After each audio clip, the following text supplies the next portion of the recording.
The miracle of Brillos is not that other creatures can live inside the whales. This sort of arrangement is not uncommon. The miracle of Brillo whales is their ability to pick and choose their occupants. Our whale will now begin this process of selection. Don't we all have mites on our eyelashes? But I remember reading we all have like microscopic mites on our eyelashes. Providing a backdrop for the next chapter is another amazing marine animal whose colorful anatomy can construct whole ecosystems.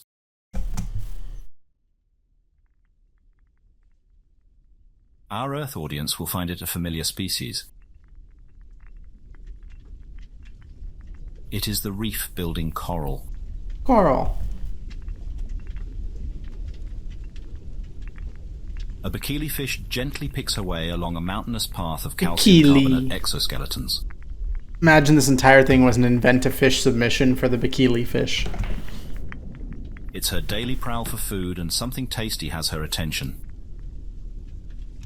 Plump, bite-sized greebles are entrenched in the nooks below. Greebles! It'll take her quite a bit of work to pry them out. As the bikini calculates the best approach of attack, her preparations are interrupted. She joins the other fish fleeing for their lives. A higher caste of the food chain steals the scene. The hell is that? It's a spotted barnacle claw.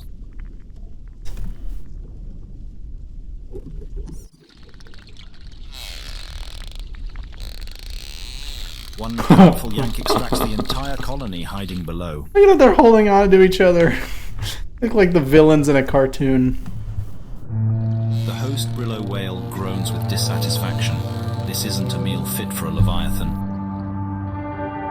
They will continue browsing for something more substantial.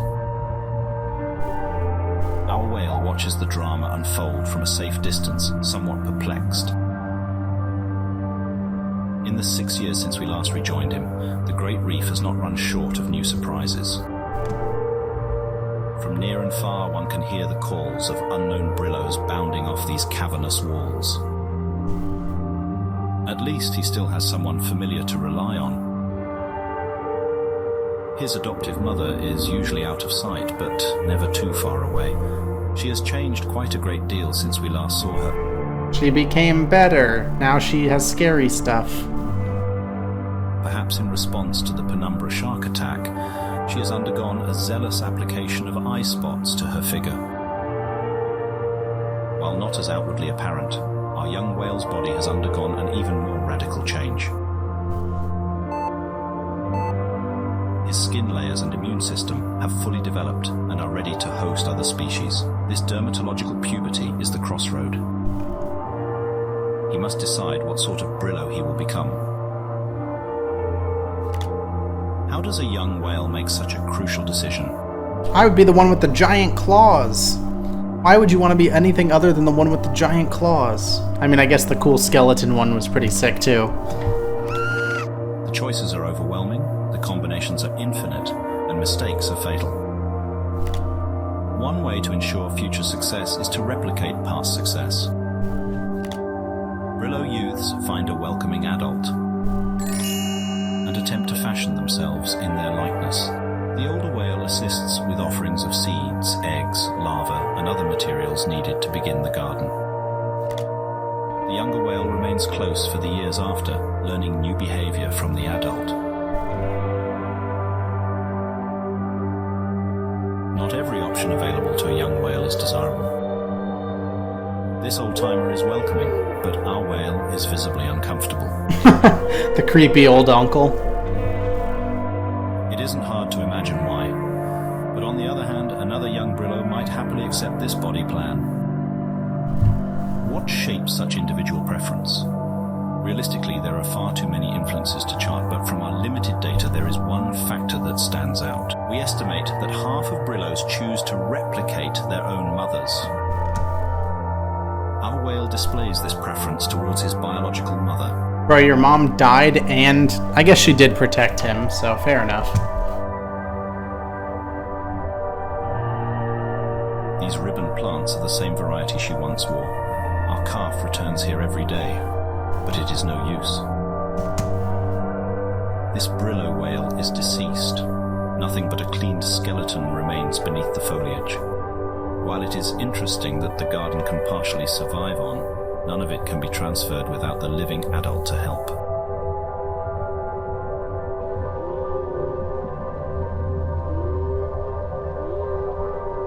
Our whale must find comfort in the familiar scent and touch. However, time spent on what he cannot have is time wasted. Waiting too long to start a garden could bring other health complications. He will have to move on. Our whale goes on a search for another plant-based Brillo. For reasons unknown, Clownfish. such Brillos are conspicuously absent this season. It seems as if anything resembling his mother has migrated elsewhere. Or just failed evolutionarily. One single exception is discovered. And he is a spectacular example of aquatic foliage. The shaggy coat is as full and beautiful as the late mother's, but not all Brillos are welcoming. Day after day, he tries to draw the adult into play, and day after day receives the cold shoulder. The adult flatly refuses to acknowledge his existence. This male has tunnel vision on the single purpose of mating. Babysitting is not on the agenda. Aw, but women love when you're good with kids. We watch an attempt to woo a female fail pitifully. She is clearly put off by his little sidekick, Oh, tugging roughly on his leaves. Days of pent-up agitation are suddenly unloaded. Our whale is chased off at the point of a skewer. rip. It may feel like a painful sacrifice, but a plant body is not an option. There's a dizzying amount of other choices remaining, and one of them will have to do. Bro has no riz. He had a little baby falling around. All he had to do was be a good father figure. You know why the female wasn't attractive? Because she saw him being mean to the little baby and ignoring him. Another morning dawns. The nocturnal animals have returned to slumber, and the frantic energy of diurnal animals resumes. For our researchers, every day following the whale is a journey into an uncharted wilderness. Only a small fraction of the species here have been recorded, and there is so much inexplicable behavior to document. What the hell is going on here? Oh, something's eating something that's eating something that's eating something? Recent discoveries have centered on the varieties of coral present. The reef itself is now understood to be a multi-layered structure. Long moray. Progress and knowledge march forward through tireless work, but we often share in our young whale's bewilderment. Who is this? What is on his head? What is going on? We do not know. Our whale runs away, and we simply follow. One afternoon, it seems our young whale's persistent searching has been rewarded. A loud song heralds him from the distance. A Brillo hunting party returns. Their high spirits means that all had a good kill. Kill?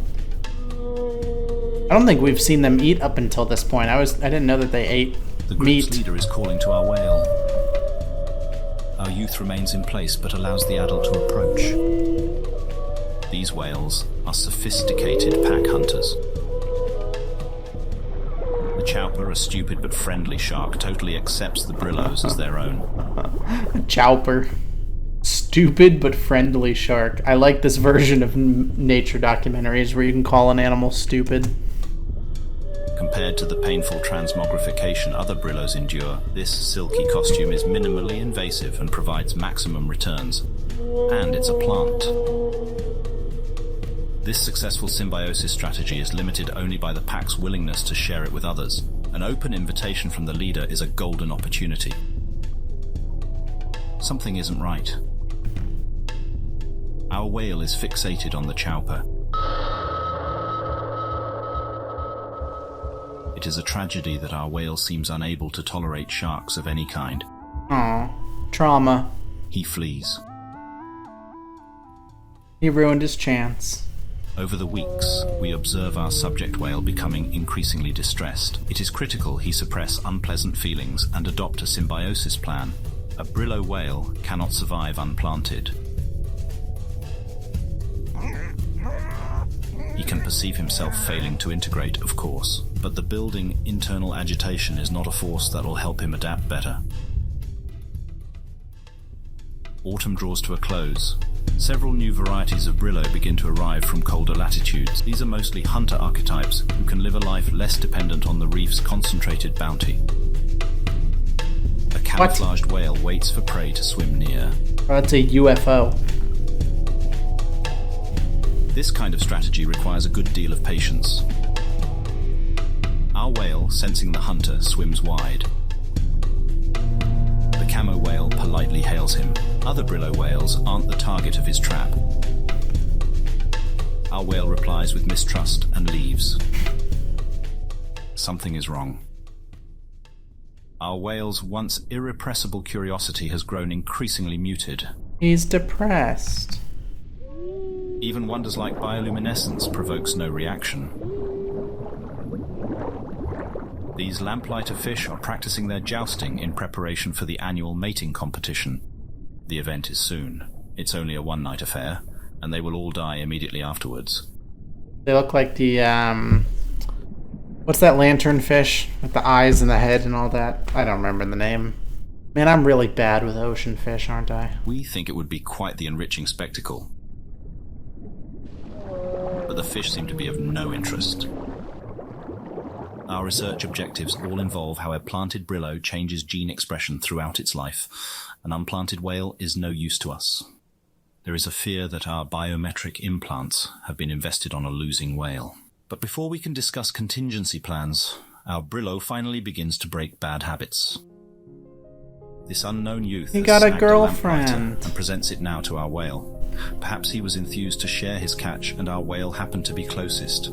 Boyfriend. Brillo interactions can be opaque, but these two have clearly hit it off. For once, our whale does not withdraw. He is proactively engaging instead of passively responding.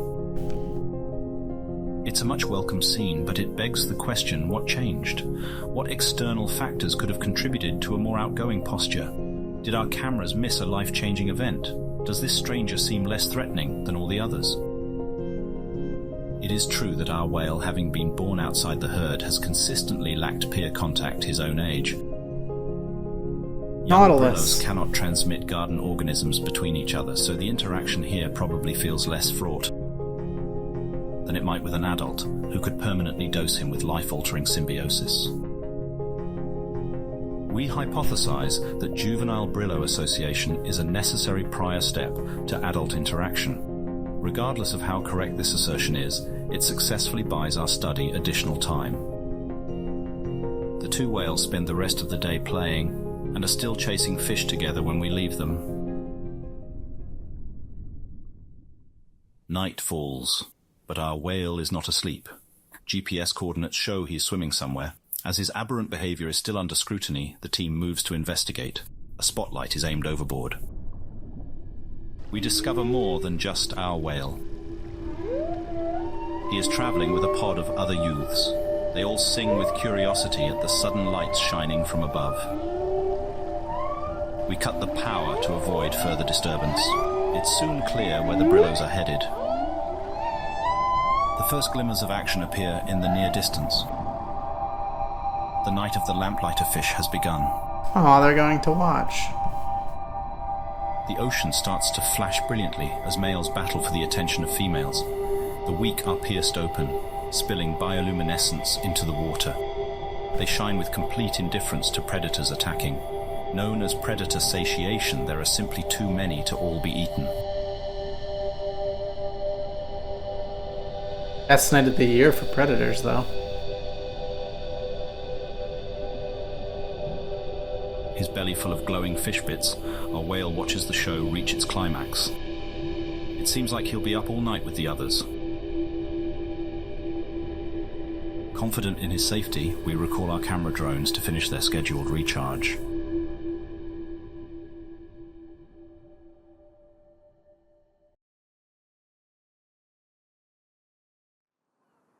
By blocking wave activity, the barrier reef creates a wide lagoon behind it. The placid water stretches for several kilometers before being overtaken by a mangrove. Parts are so shallow that they become exposed to air at low tide. At high tide, other areas are deep enough for a troublesome young whale to get lost in.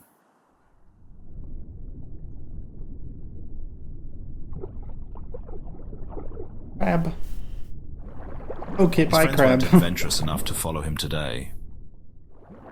And for good reason, as our whale realizes once the water level starts to drop again. There's no time to play with the locals. Kingfisher. Is it a kingfisher? Kind of looks like a kingfisher. The outgoing seawater feeds to several deep channels. Whisked through the trenches, our whale rides the rip current to safety, with no control over where it's taking him. After a lengthy ride, he is spat out far from where he began. This is the end of the Great Reef. It's exposed and dangerous territory, but our whale can't help himself from having a look around. Oh, he's gonna get sharked, There's a isn't sudden realization that he's being watched. Shark. Something is stirring within the cave behind him. Shark. It's another Brillo whale. Oh. Our whale approaches, but there is no friendly greeting. This isolated loner is an exile from the herd. Banishment is reserved for excessive violence against fellow Brillos. Most likely it was a mating joust that escalated to fatal combat. Bro, they can banish each other from the society for being excessively violent? A deteriorated mental state from years of isolation is what has made him truly dangerous. Our Brillo can understand that a noiseless approach signals an attack. He whistles another greeting. It's met with an oppressive silence. The crown of a shark's jaw attests to this whale's staggering strength. But his secret weapon lies inside the crow's nest atop his hardened armor. Skeleton of another Brillo whale? What the hell is that? The Vorpix octopus wakes when it senses a kill is imminent. He serves the role of a hunting partner who swims in advance. Usually it latches over the eyes of prey and attacks with its serrated beak.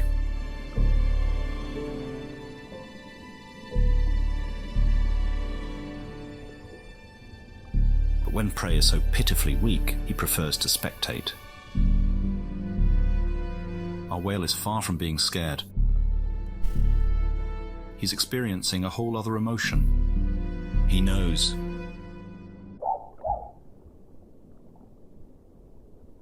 This was unexpected.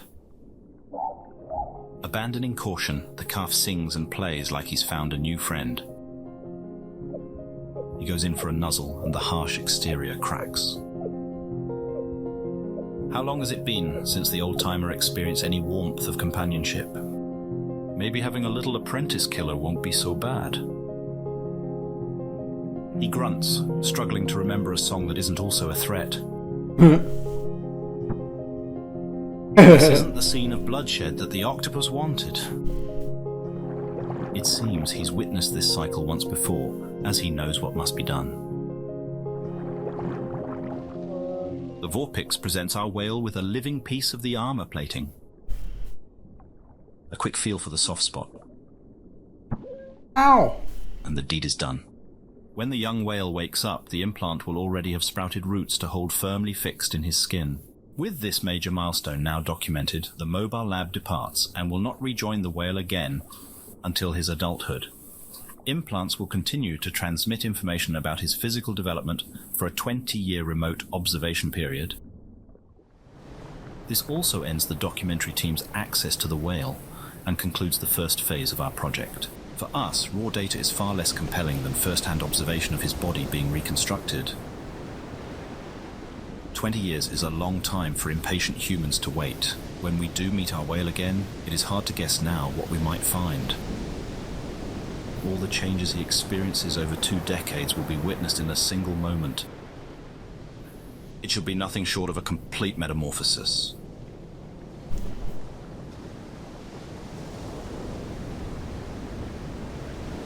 He is gonna be so badass. If he's alive. But I'm assuming that he's gonna be alive because of the story. Plot armor. The main whale can't die. This concludes South Scrimshaw Part 1. Please keep designated channels open for the transmission of Part 2.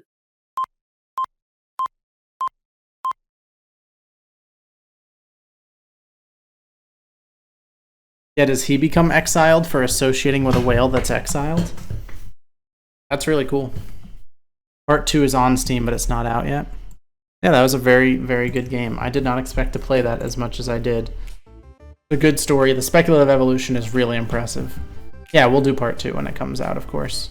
Whoa!